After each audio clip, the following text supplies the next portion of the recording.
Hola de nuevo, comenzamos el módulo 2 titulado La discapacidad intelectual y el síndrome de Down. En este módulo lo que queremos es explicaros cuáles son las características principales de los alumnos y de las alumnas que pueden presentar necesidades educativas especiales asociadas a discapacidad intelectual y como ejemplo más característico hablar también del síndrome de Down. Este es nuestro objetivo que queremos compartir con vosotros y esperamos cumplir las expectativas. Lo que os voy a poner o proponer es que miréis estas imágenes que os voy a presentar y pensad qué alumno es un discapacitado intelectual. Podría ser este niño tan guapo, rubio y con ojos azules. Pensadlo, podría ser discapacitado intelectual. Podría ser esta niña pequeña, sonriente, una discapacitada intelectual. Podría ser este niño con gafas tan simpático, un discapacitado intelectual. Podría ser este alumno que está en una silla de ruedas, discapacitado intelectual. Podría ser esta niña, una discapacitada intelectual. ¿Podrían ser estas dos niñas que parecen muy felices jugando, discapacitadas intelectuales? Entonces, ¿cuál de ellos era un discapacidad intelectual? Pues mirad, la respuesta no es tan sencilla, ya que la discapacidad intelectual en sí no es una característica morfológica, no es una característica fisiológica, no se ve en la cara.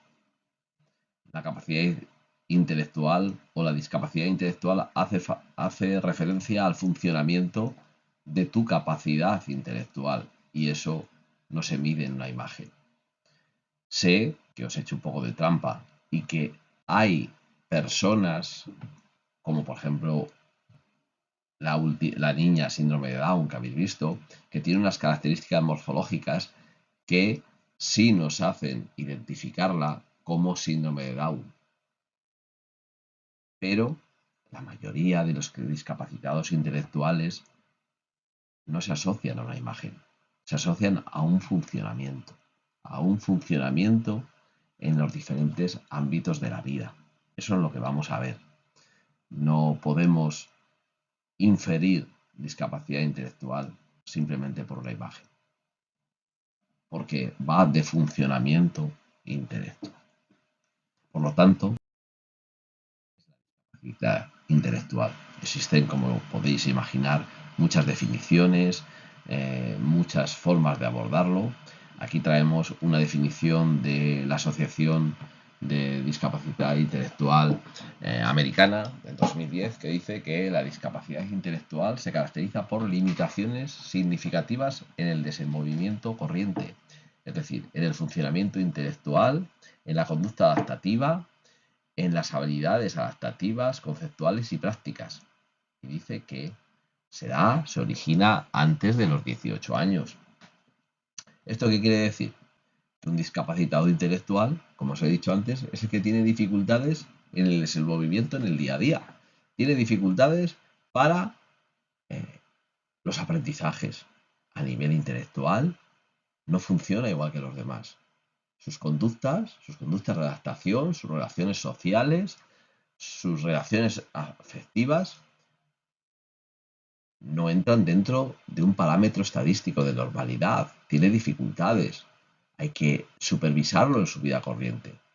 Y además, esto todo se manifiesta pues cuando se ponen a hacer cosas, habilidades, en esas habilidades adaptativas, en esas habilidades conceptuales y en esas habilidades prácticas que determinan que su funcionamiento no es igual que los demás y no hacen cosas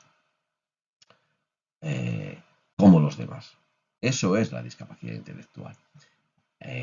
Otra definición, como sabéis, el DSM-5, que es una guía de consulta de los criterios diagnósticos americanos sobre los diferentes trastornos, nos dice que discapacidad intelectual es un trastorno que comienza durante el desarrollo. Antes decía la Asociación Americana, originada antes de los 16 años, y que incluye limitaciones, está limitado su funcionamiento intelectual. Claro, ese funcionamiento intelectual, a estar limitado, se traduce en que yo no hago las cosas, no pienso las cosas, no ejecuto las cosas, no interfiero las cosas como otros, por lo tanto el comportamiento adaptativo está afectado. Mi adaptación a los dominios, como dice, a los ámbitos conceptuales, sociales y prácticos, tienen ciertas limitaciones. Eso es lo que nos define la discapacidad, el DSM-5. Por lo tanto, como decía antes, no va asociado a una imagen, sino va asociado a un funcionamiento, a que yo hago las cosas de una manera determinada o tengo mayores dificultades que los otros en hacer las cosas. La discapacidad intelectual, por lo tanto, habla de un distinto funcionamiento cognitivo del alumnado. Ahí os dejo a la izquierda, como veis, un libro, un manual realmente de discapacidad intelectual. Es el número 10, que es un manual de la Junta de Andalucía, en la cual aborda la discapacidad intelectual. Es fácil de leer y es muy indicado para los entornos educativos, donde nos identifica quiénes son los discapacitados intelectuales, su identificación, sus necesidades educativas especiales, su atención, es decir, cuáles son las áreas de intervención prioritarias y cuál es la metodología que hay que emplear con ellos, y también aborda un ámbito que es el familiar, que es un aspecto muy importante y lo vemos nosotros en las aulas día a día. También os dejo también una guía, la guía sobre discapacidad intelectual, que es el formato online, es de la Asociación Plena Inclusión, en la cual tenéis que buscar un buscador online agrupado en temáticas. Se puede buscar aspectos por etapas, por perfiles, tanto familiares como profesionales, como empresa.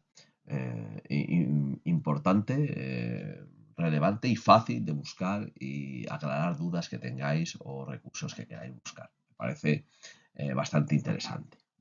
¿De acuerdo? Eso es la discapacidad intelectual. Presento aquí un libro que se llama Mi hermana Lola. Es un libro sobre la discapacidad intelectual y sobre un hermano que presenta a su hermana que se había enterado que tiene discapacidad intelectual. Entonces se le empieza a buscar qué es la discapacidad intelectual, la empieza a observar y ve que se parece a los demás y nos habla en tono de perspectiva de un niño pequeño, de cómo entiende la discapacidad de su hermana y que al final su hermana tiene unas capacidades adecuadas y normales, que no encuentra esa falta de discapacidad. Dice que una persona, para tener discapacidad intelectual, tiene que cumplir 3 criterios. El primero, deficiencias en las funciones intelectuales, lo hemos dicho antes. Deficiencias o sus funciones intelectuales, sus funciones cognitivas funcionan de forma deficiente. Por ejemplo, el razonamiento es distinto, la resolución de problemas, porque no existe un razonamiento y no tienen herramientas o tienen dificultades en la comprensión lectora, en la lectura. La planificación está afectada, no se planifican igual que los demás. Su pensamiento abstracto, evidentemente, es complejo porque la abstracción ya conlleva una función ejecutiva superior. El aprendizaje académico muestran dificultades y esto tiene que estar avalado a través de pruebas de inteligencia estandarizadas. Es decir, no el instrumento de evaluación no vale cualquiera. El mayor instrumento de evaluación que tenemos, el más adecuado, el más testado, el más utilizado, existen varios otros, es el WIS. Para niños y adolescentes es el WIS, el cual le pasamos y lo que obtenemos es un cociente intelectual, que no coeficiente intelectual, sino cociente intelectual, que es lo que determina la capacidad intelectual de las personas, que luego veremos. Como segundo criterio, dificultades en el comportamiento adaptativo. Dice que además limitan su funcionamiento en una o más actividades de la vida cotidiana, de la comunicación, de la participación en la vida social, en su vida independiente, tanto en el trabajo, en la escuela como en la comunidad. Es decir, sus comportamientos son menos adaptados que los de los demás. Necesitan supervisión y ayuda. Y por último, nos establece que se tiene que dar durante el inicio del desarrollo, es decir, antes de cumplir los 18 años. Tenemos que ver todas estas. El DSM-5 establece varias categorías o varios grados de discapacidad intelectual en función de eso, del CI, del cociente intelectual, y podemos ver que existen en principio 4 grados: leve, moderado, grave y profundo. Estos grados, como veis, tienen un rango de puntuación de CI en función de las pruebas estandarizadas utilizadas, y lo que el escalón inferior, es decir, el leve, más grave, más dificultades tiene el moderado, más dificultades tiene el grave y más dificultades tiene el profundo. Va en función de eso, de más dificultades en los ámbitos anteriormente descritos, el ámbito cognitivo, el ámbito adaptativo. Es decir, que tienen muchas más dificultades a la hora de razonar, a la hora de realizar inferencias abstractas, a la hora de comunicarse, a la hora de hacer su vida en el hogar, su vida profesional, su vida académica. Eso es, va en función de los grados, y dice exactamente eso, que además están afectados 3 dominios: el conceptual, que es el cognitivo, el social, las relaciones sociales, y el práctico, que es la forma en que ejecutamos aquello que aprendemos, aquello que se nos presenta, ¿no? Es lo más adaptativo. Eso es la discapacidad intelectual. Yo me voy a centrar en la discapacidad leve y moderada. ¿Por qué? Porque son las que más habitualmente vemos en los entornos escolares. Realmente en educación infantil y primaria las vemos de una forma notable, pero en secundaria, en leve sí que lo podéis ver. El moderado ya es más difícil, porque con un grado moderado muchas veces ya abandonan la educación secundaria para ir a centros de educación especial, y como mucho habréis visto algún moderado en algún régimen de escolarización combinada, pero no es habitual porque ya tienen tantas limitaciones, tantas dificultades, tantas necesidades que no son atendidas dentro del entorno ordinario. De acuerdo, pues vamos a ver. Discapacidad leve nos dice que, hemos dicho que tienen dificultades en los 3 dominios: conceptual, social y práctico. Ahí lo tenéis, eso es una captura del DSM-5, y como podéis ver tiene una serie de características. Dice, el dominio conceptual, o la parte conceptual, dice, en los aprendizajes académicos tienen dificultades en la lectura, en la escritura, en la aritmética, en el tiempo y en el dinero, y necesitan ayuda en unos más campos para cumplir las expectativas relacionadas con su edad. Es decir, el leve ya tiene dificultades en esos manejos esenciales dentro del entorno educativo, y además tiene dificultades en el pensamiento abstracto, en las funciones ejecutivas, en la planificación, en la memoria a corto plazo, en el uso funcional de las actitudes académicas. En el dominio social, pues dice que el individuo es más inmaduro en cuanto a las relaciones sociales. Entonces, claro, evidentemente tiene dificultades para entablar relaciones sociales con sus iguales. ¿Por qué? Porque muchas veces su comunicación no es adecuada, y además sus intereses no están a la altura de sus coetáneos, y se suelen relacionar con niños de edades inferiores. A nivel práctico, pues tienen todas aquellas dificultades que le da el dominio conceptual. Es decir, sus cuidados personales hay que supervisarlos, hay que ayudar en las tareas de la vida cotidiana, y tienen bastantes limitaciones a la hora de su vida adulta. Pero bueno, un discapacitada intelectual leve es aquella que con una mínima supervisión puede ejecutar actividades de su vida diaria de forma adecuada. La discapacidad moderada es un grado más en los cuales en todos los dominios tienen bastante más dificultades. Por ejemplo, dice que en los niños de edad escolar el progreso de la lectura y la escritura, tanto la matemática y como antes dijimos el dominio del tiempo o del dinero, pues se produce lentamente.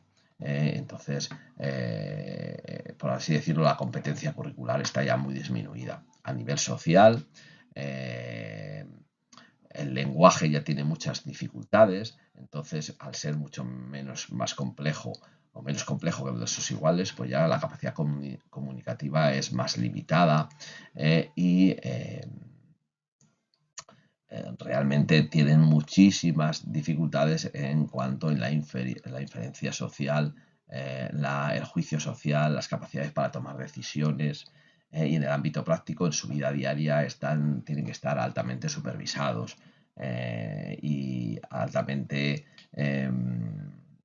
tienen que estar tutelados ya que aunque a sus necesidades básicas y personales como comer, vestir y tal pueden ejecutarlas, siempre tienen que estar supervisadas por un adulto. Realmente esta discapacidad ya moderada implica bastantes dificultades. Y ahora nos pasamos dentro de la discapacidad intelectual. Tenemos ahí, muchas veces, si yo seguramente que las primeras diapositivas que os he puesto las imágenes, habéis visto esos niños, esas niñas que os he puesto, ¿no? Habéis identificado perfectamente al discapacitado intelectual, aquel que era síndrome de Down o aquellos que había dos que eran síndrome de Down. ¿Por qué? Por sus características morfológicas. ¿Qué es el síndrome de Down? El síndrome de Down es un síndrome que determina en el ámbito cognitivo discapacidad intelectual. ¿Vale? El síndrome de Down, también llamado trisomía del par 21, es porque en cromosomas, cuando uno se configura, cuando uno se engendra, cuando la persona se está engendrando, hay una alteración cromosómica en el par 21 y esa alteración cromosómica hace que haya 3 cromosomas en ese par. Y eso es la trisomía del par 21, identificada de una forma genética que da lugar al síndrome de Down. Además, es, como ya os he dicho, la causa más frecuente de discapacidad intelectual. Dice que tiene una incidencia de 1 entre 800 nacidos y que aumenta además con la edad materna. Ahora, en los centros educativos vemos bastante síndrome de Down, también por nuestros estilos de vida y porque además, como os he dicho, aumenta con la edad materna.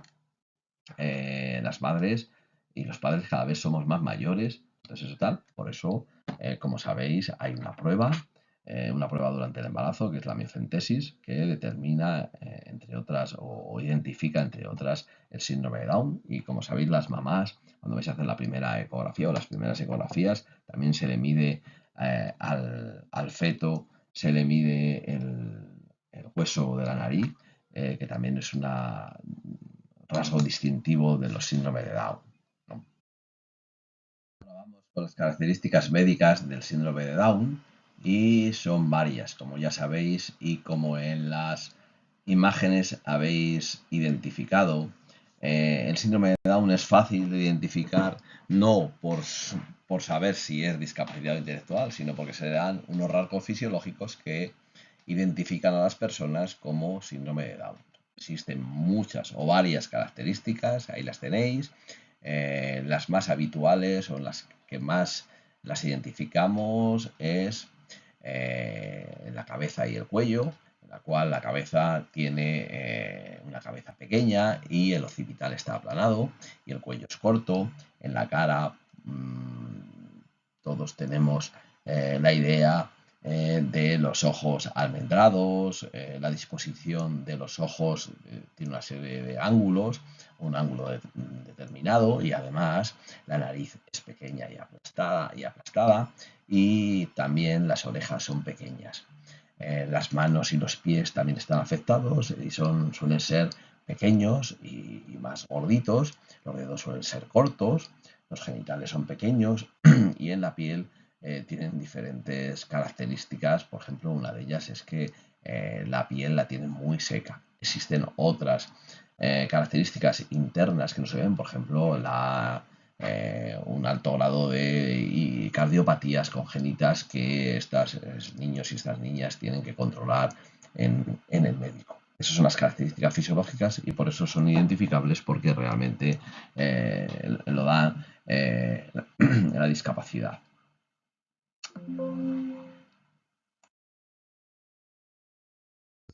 Características educativas, qué recetas, qué características os podemos aportar para los alumnos con síndrome de Down y por ende discapacidad intelectual que os pueden ayudar a planificar la respuesta educativa.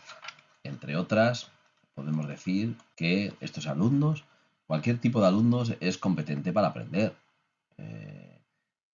Todo el mundo es capaz de aprender. Lo que pasa que si, como hemos dicho, tienen dificultades en el funcionamiento cognitivo, todos los procesos cognitivos básicos, tanto la atención, la percepción o la memoria, estarán afectando a la forma de aprender, a la forma de adquirir los aprendizajes.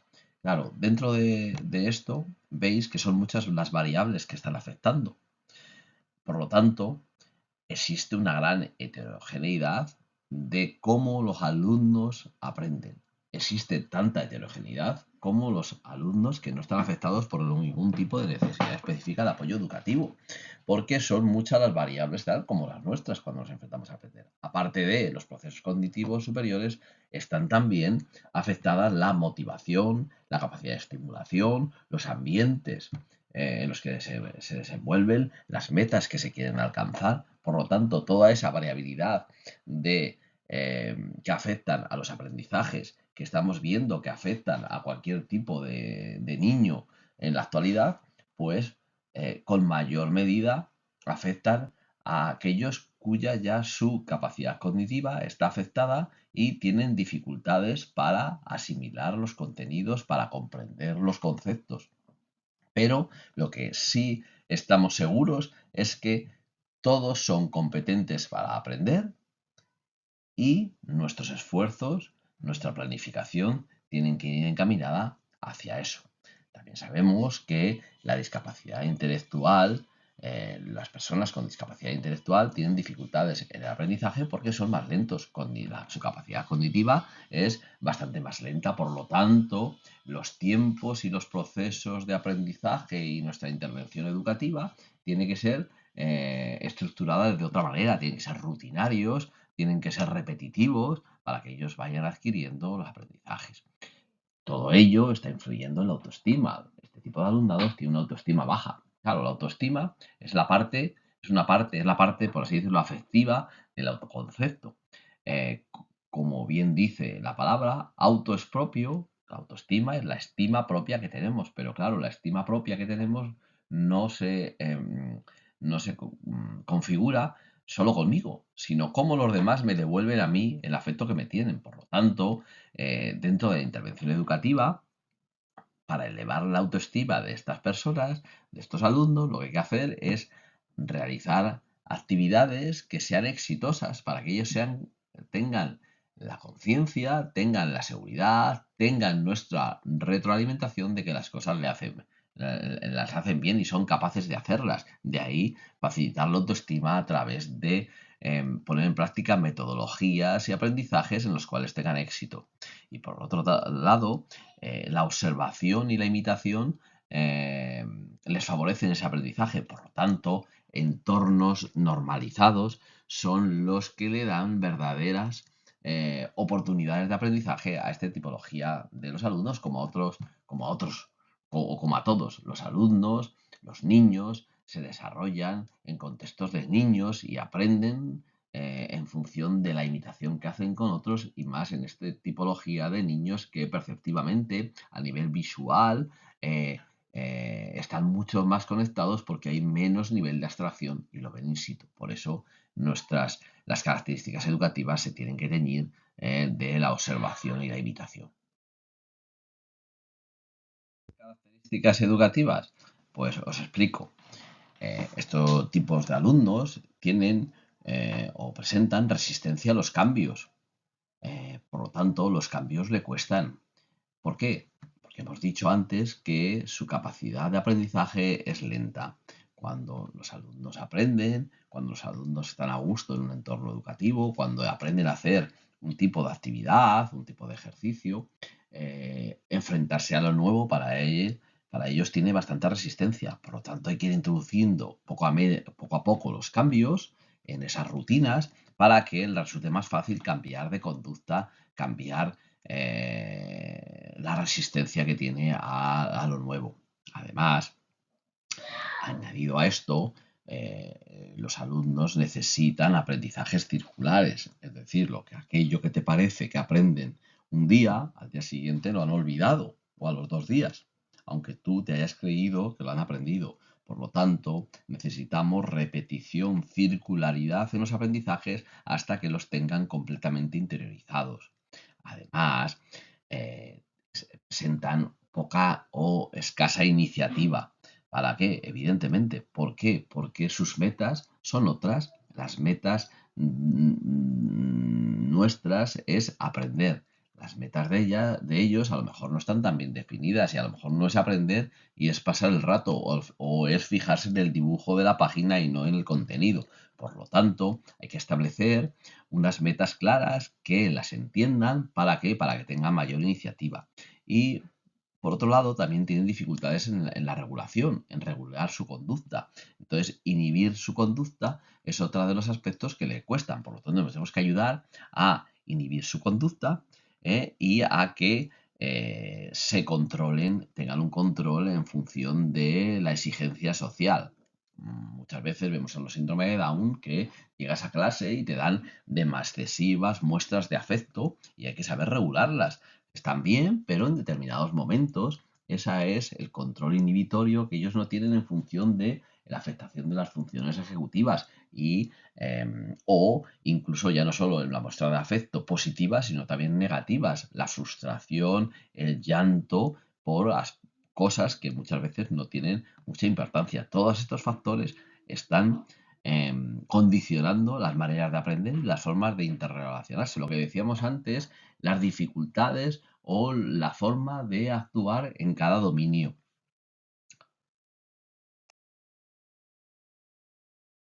Terminar este apartado de las características educativas, os ofrecemos 2 libros. El primero es el libro de programación educativa para escolares con síndrome de Down, que es de Emilio Ruiz, que hasta hace poco, que se ha jubilado, ha sido asesor de atención a la diversidad en el CEP de Santander, una persona que ha trabajado mucho con los síndrome de Down y ahí nos deja su libro, un libro muy interesante sobre la programación educativa, sobre cómo debemos poner estrategias de intervención con el alumnado con síndrome de Down y que hemos tenido el placer de tenerlo hasta hace poco como asesor. Y os ofrezco también el libro número 6 de la colección de la Junta de Andalucía. Si os acordáis, la primera diapositiva os ofrecía el número 10 de la discapacidad intelectual, pues este es un libro similar, de características similares, en la cual se ofrece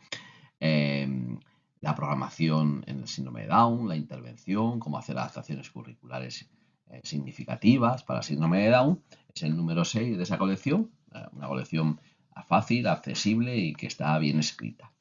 Para terminar con las características educativas, os diré que evidentemente a todo este tipo de alumnos le cuesta realizar las actividades solo, necesitan estar altamente supervisados. ¿Por qué? Porque necesitan estrategias regulatorias. Por lo tanto, tenemos que darle actividades muy pautadas, muy cortas y muy estructuradas para que ellos, con una mínima supervisión, puedan llevar a ejecutarla. Por otro lado, también facilitaremos la intervención educativa, el aprendizaje a través de estrategias de percepción visual, a través de pictogramas, dibujos o imágenes que faciliten la comprensión, ya que hemos dicho que en esas dificultades cognitivas está el acceso a la lectoescritura.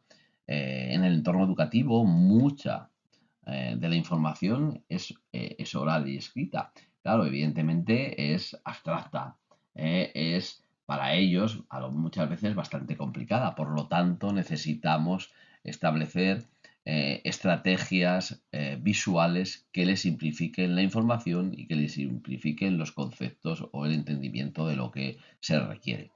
Y por lo tanto, la supremacía de lo visual, de las imágenes y los dibujos reales, que sean el menor nivel de abstracción en el cual el alumno se sitúe cómodamente, es el cual lo que le tenemos que ofrecer.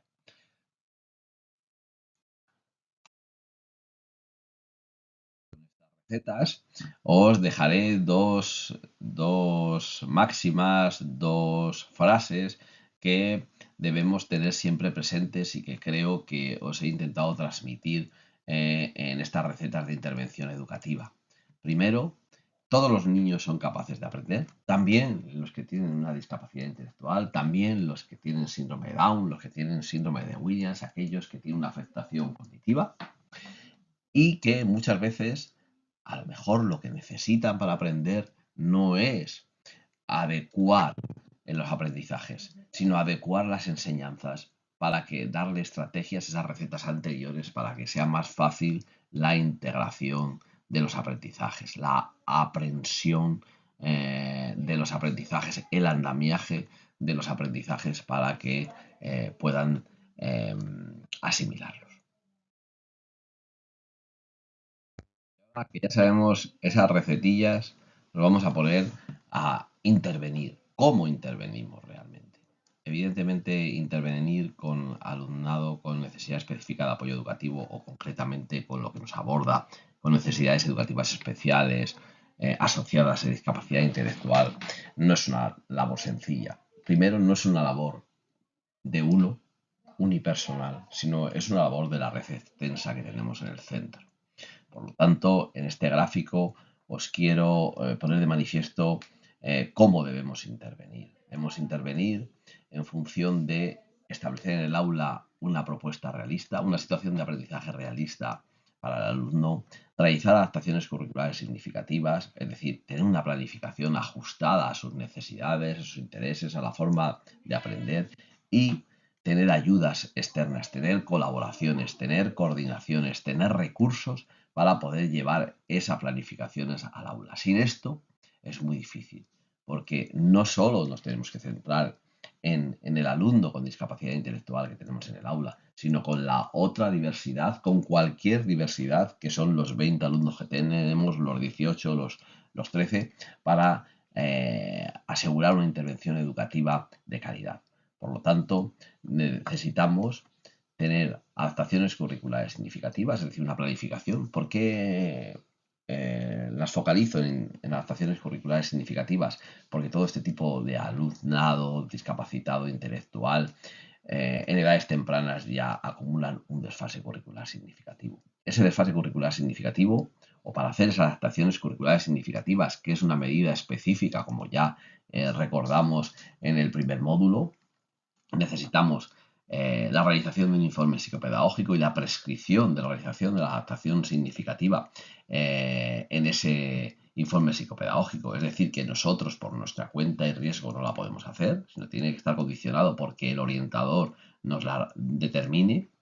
Y en la nueva orden de evaluación que acaba de salir este mes, recientemente, bueno, este mes, en el mes de marzo, leemos atentamente lo que nos dice la orden y dice que el reconocimiento del nivel de competencia curricular de un alumno estará determinado por los documentos oficiales, es decir, por la determinación que haga el profesorado. ¿En qué?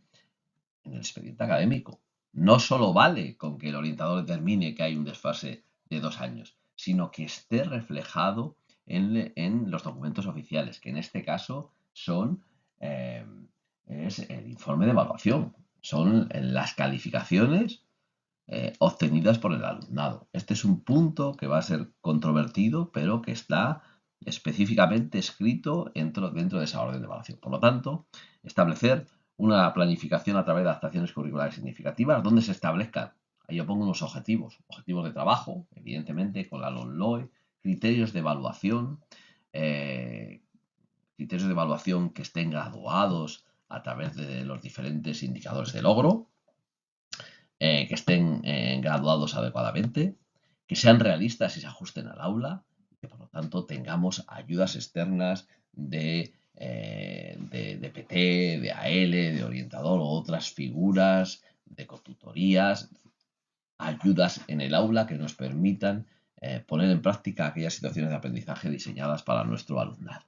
Esa es la receta y esa es la primera máxima para tener una intervención educativa satisfactoria desde mi punto de vista. Hablando de todo esto, establecemos unas líneas generales de intervención educativa. Por lo tanto, hasta ahora podemos decir que no existe un modelo universal de intervención educativa. Será en función de nuestros recursos, de nuestras capacidades y del alumnado que tengamos. Eso es fundamental. Además, la intervención debe ser pensada de forma individualizada, porque ya sabemos que las características del alumnado son heterogéneas y cada alumno tiene unas características determinadas que determinan el aprendizaje. Además, habrá que hacer programaciones individuales. Y aquí aparece una cosa importante y que ahora todo este curso nos está rebotando continuamente en nuestros oídos. El DUA, el Diseño Universal de Aprendizaje. Sobre DUA podemos dar un curso completo de DUA, a lo mejor el próximo año lo proponemos, pero para que os suene o para aclarar dudas, DUA no es ninguna metodología. Estamos equivocados si decimos que DUA es una metodología. DUA es una teoría de aprendizaje, es una filosofía de aprendizaje. El diseño universal viene de la arquitectura, del diseño de edificios accesibles. Es decir, nosotros cuando nos compramos una vivienda, estamos entusiasmados, y qué bien, es un dúplex que tiene 2 plantas, y tal y cual. Cuando nos hacemos viejecillos, ay, si ya no puedo subir al dúplex. ¿Por qué? Porque tengo muchas escaleras.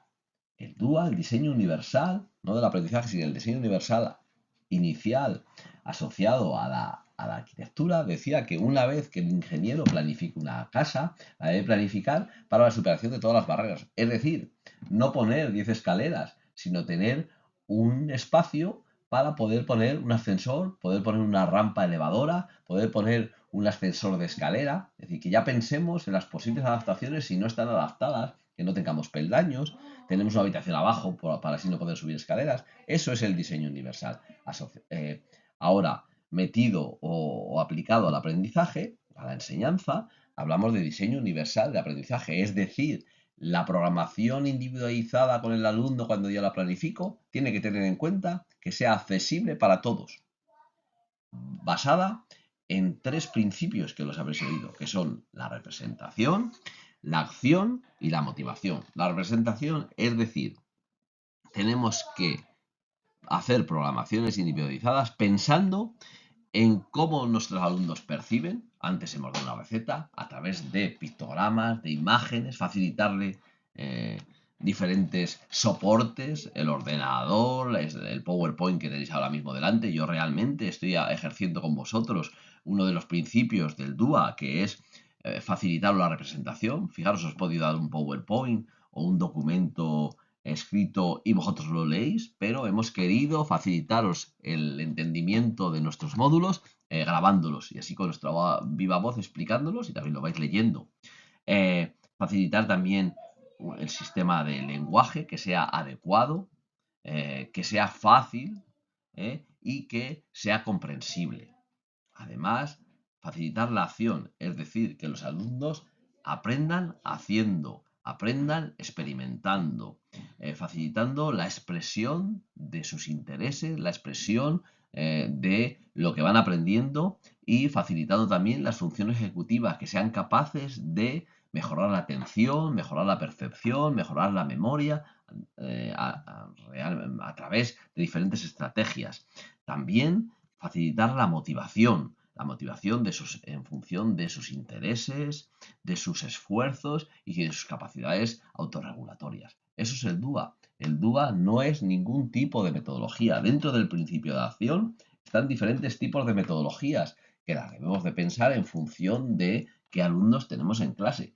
Pero repito, el DUA no es una metodología y eso es algo que nos lleva a mucha confusión. También debemos buscar aprendizajes funcionales y más en estos casos.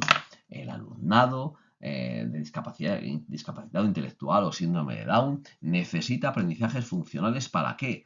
Para que esas dificultades en el desenvolvimiento corriente sean suplidas, sean adquiridas y sean superadas lo antes posible. Por eso necesitamos esa funcionalidad del aprendizaje en su día a día. Motivación, evidentemente, uno de los principios del DUA. Y por último, refuerzo positivo, ser capaz de favorecer esa autoestima que hemos dicho que es baja.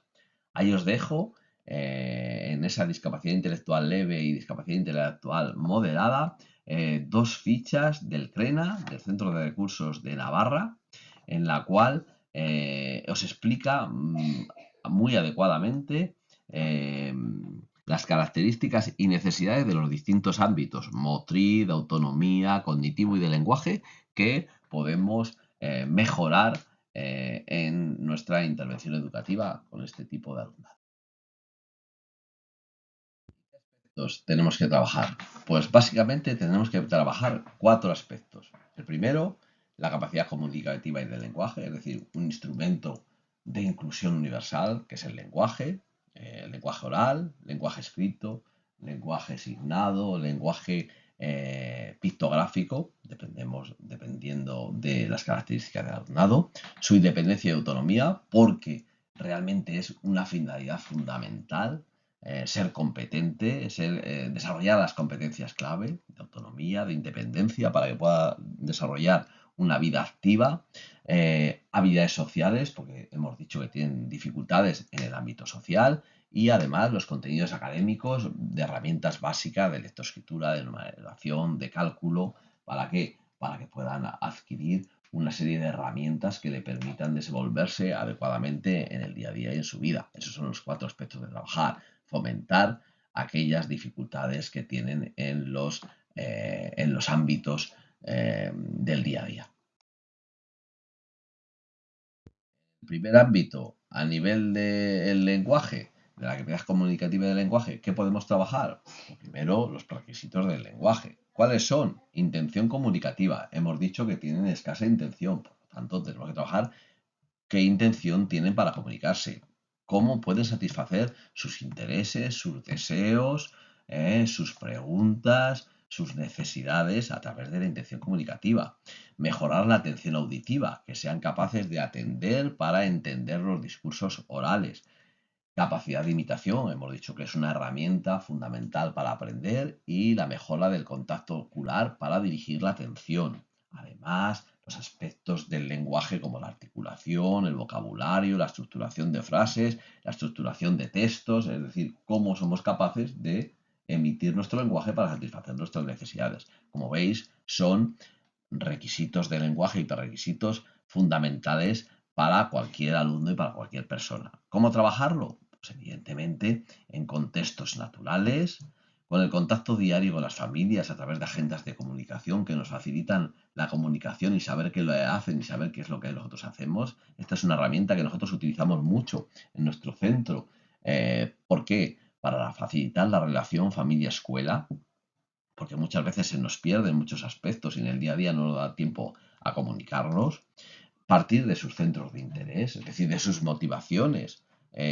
¿Para qué? Para satisfacer sus necesidades y utilizar en el lenguaje, sobre todo pictogramas, imágenes reales, dependiendo del grado de capacidad de abstracción que tiene cada uno. Ahí os ponemos el Arasac, de Arasac, de la plataforma Arasac, el Araword. El Araword es un Word de pictogramas en los cuales vosotros podéis traducir a texto diferentes pictogramas para facilitar la comprensión y hacerle un entendimiento más fácil de las situaciones y de aquello que le pedís. Herramienta que, si no la conocéis, buscáis en Google Arasac y ahí os explican todo lo que es. Es un procesador de textos que, como digo, traduce las palabras a imágenes, y eso nos da mucho juego, sobre todo para aquellos alumnos con una discapacidad intelectual más importante.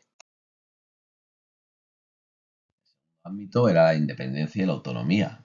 Realmente lo que tenemos nosotros en el centro es que facilitar la autonomía tanto en el centro como en el aula para que se desenvuelva adecuadamente. ¿Cómo trabajarlo? A través de la accesibilidad cognitiva. Este es uno de los conceptos que ahora mismo también están muy de moda, asociados al DUA. La accesibilidad cognitiva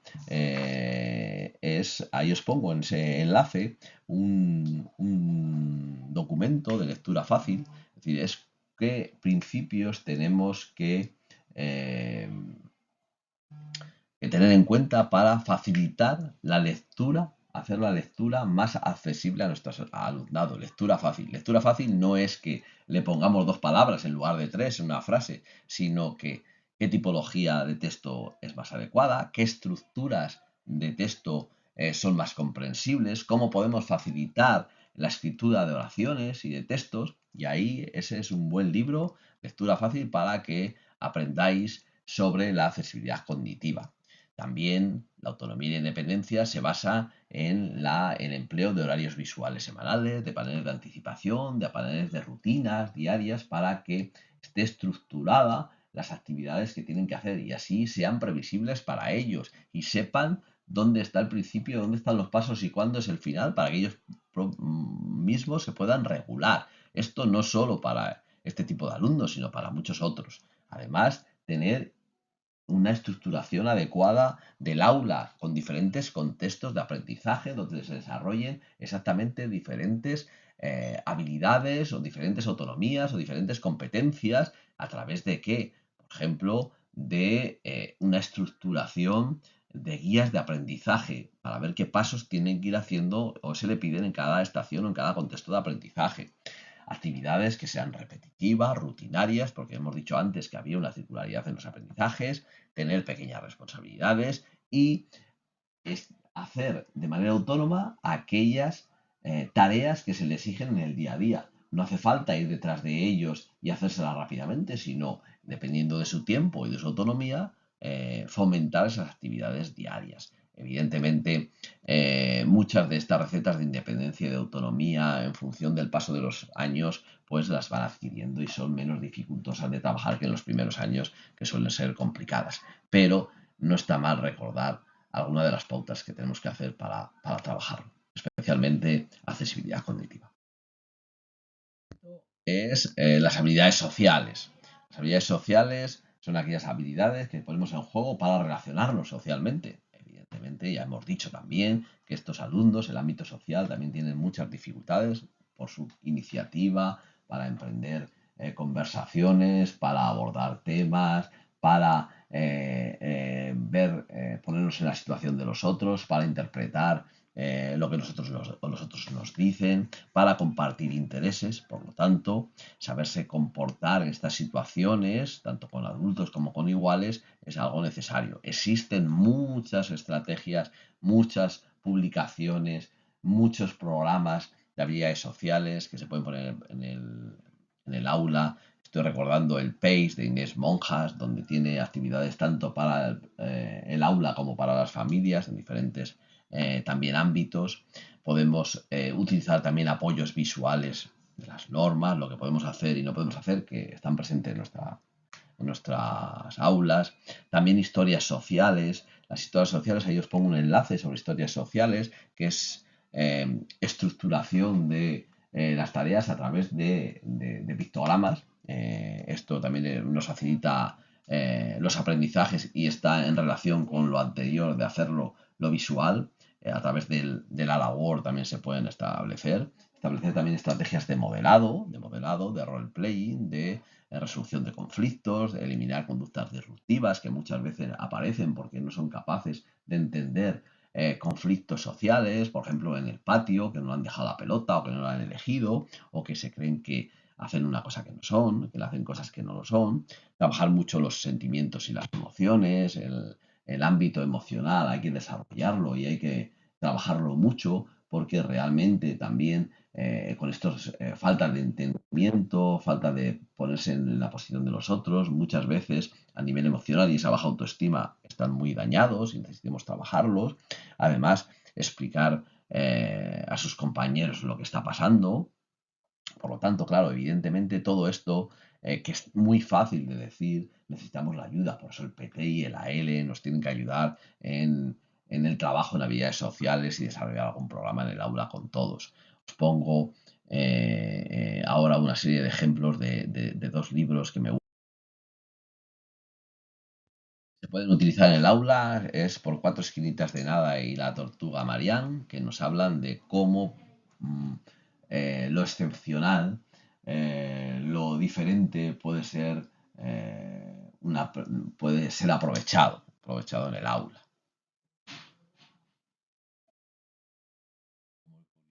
También os pongo dos murales que hicimos en un curso para em, concienciar sobre el síndrome de Down y para celebrar el Día del Síndrome de Down, que en uno lo titulamos Creciendo Juntos y en otro lo hicimos con gominolas, que es realmente representar los cromosomas, y en el 21 poner una trisomía, que es realmente la afectación genética que, como hemos explicado, tienen los alumnos con síndrome de Down. En lectoescritura y cálculo quizá sea la que estamos más familiarizados, ¿no? Al final, trabajar lectoescritura y cálculo en este tipo de alumnos es básicamente lo fundamental que tenemos que hacer en el día a día con relación al currículum más troncal, realizar tareas adaptadas a sus capacidades en lectoescritura y cálculo, estas actividades que sean lúdicas, que sean manipulativas, es decir, que tengan acceso a diferentes materiales para aprender, que una posible recomendación es utilizar una metodología TEACH, en la cual la metodología TEACH es una metodología de orden, de realización de actividades con un orden, que sean previsibles y que ellas sepan lo que tienen que hacer y que sean autónomos para hacerlo, basada en diferentes materiales manipulativos, fichas y tal, pero dentro de una estructura ya dada previamente para que vayan controlando los tiempos y utilizar diferentes métodos de lectoescritura. La Fundación Síndrome de Down tiene un método de lectoescritura muy estructurado que lo llevan a cabo y que nosotros trabajamos en Cantabria con la Fundación Síndrome de Down y muchas veces la ponemos en práctica junto con ellos, nos asesoran y realmente si tenéis algún alumno síndrome de Down que se está iniciando la lectoescritura, pues podéis contactar con ellos y os dirigirán en función de su método que realmente funciona bien. De aquí os dejamos recursos para el aula. Existen muchos recursos variados. La Fundación Síndrome de Down, Down España, tiene un montón, multitud de publicaciones que os pueden ayudar en el aula. Ahí os he puesto dos representativas para mí, un proyecto ACTIC, un proyecto para trabajar las TIC con estos alumnos. Realmente están dirigidos a síndrome de Down, pero se basan en características de discapacidad cognitiva. Y os he puesto también ahí la guía rueda DUA, que son herramientas a través de las TIC del diseño universal para el aprendizaje, que es muy popular, pero como el DUA os he dicho que ahora nos ha impregnado, nos ha poseído, iba a decir el Alon Loe, pues ahí os dejo esa publicación también sobre el DUA.